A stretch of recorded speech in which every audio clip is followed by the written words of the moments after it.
যে কার নির্দেশে এই নিরস্ত্র শ্রমিকদের উপর গুলি চালানো হলো, কার নির্দেশে এদেরকে খুন করা হলো। গার্মেন্টস শ্রমিকদের উপর কালকে গুলি চালানো হলো এবং যারা যৌক্তিক দাবিতে আন্দোলন করতেছিলেন সেই গার্মেন্টস শ্রমিকদের মধ্য থেকে কিন্তু 25 জন নিজেদের জীবন উৎসর্গ করছেন এই গত গণ অভ্যুত্থানে। এবং এই রক্ত, এই শ্রমিকদের রক্ত এবং এই ছাত্র জনতার রক্ত, সেইটার মধ্য দিয়ে যে চেয়ার গঠিত হয়েছে, সেই চেয়ারে কিন্তু ইউনূসরা বসছেন, আমাদের বন্ধু আসিফ মাহমুদরা বসছেন, শ্রম উপদেষ্টা হয়েছেন, স্বরাষ্ট্র উপদেষ্টা হয়েছেন। আমরা আজকে এই সমাবেশ থেকে যে দাবি জানাইছি, দুটা বার্তা দিচ্ছি। এর মধ্যে প্রথমটা হচ্ছে এই আসিফ মাহমুদ, স্বরাষ্ট্র উপদেষ্টা, শ্রম উপদেষ্টা এবং প্রধান উপদেষ্টা, ওনাদের আসলে প্রকাশ্যে আসলে ক্ষমা চাইতে হবে শ্রমিকদের, যে ওনাদের স্বীকার করতে হবে যে এটা আসলে গণ অভ্যুত্থানের যে চেতনা, বৈষম্য বিরোধী, বৈষম্যহীন বাংলাদেশ গড়ার যে লক্ষ্য, সেই লক্ষ্যের সাথে আসলে এক ধরনের প্রতারণা হয়েছে শ্রমিকদের উপর গুলি চালানো। 2 নম্বর যেটা ব্যাপার আমাদের ছিল সেটা হচ্ছে যে আমরা কিন্তু রিসেন্ট সময়ে এই সমন্বয়কদের কিংবা যারা মন্ত্রী উপদেষ্টা হইলেন তাদের মধ্যে একজনকে কিন্তু আমরা দেখছি সচিবালয়ে যে আসলে সেনাবাহিনীর কাঁধে উঠে উনি বক্তব্য দিচ্ছেন। তো আমরা তো আসলে সেনার কাঁধে বাংলাদেশকে দেখতে চাই না।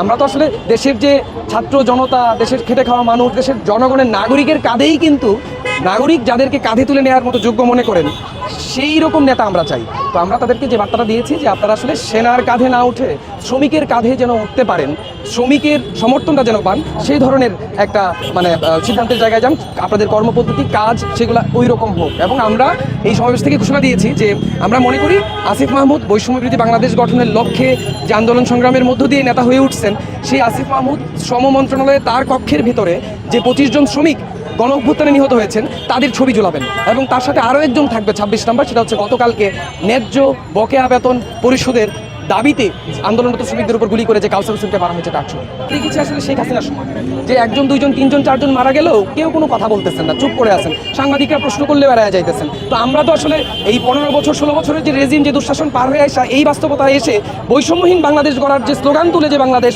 যে অন্তর্বর্তীকালীন সরকার হয়েছে, তার কাছ থেকে আসলে বক্তব্য প্রত্যাশা করি এবং স্পষ্ট বক্তব্য যে কার নির্দেশে এই নিরস্ত্র শ্রমিকদের উপর গুলি চালানো হলো, কার নির্দেশে এদেরকে খুন করা হলো।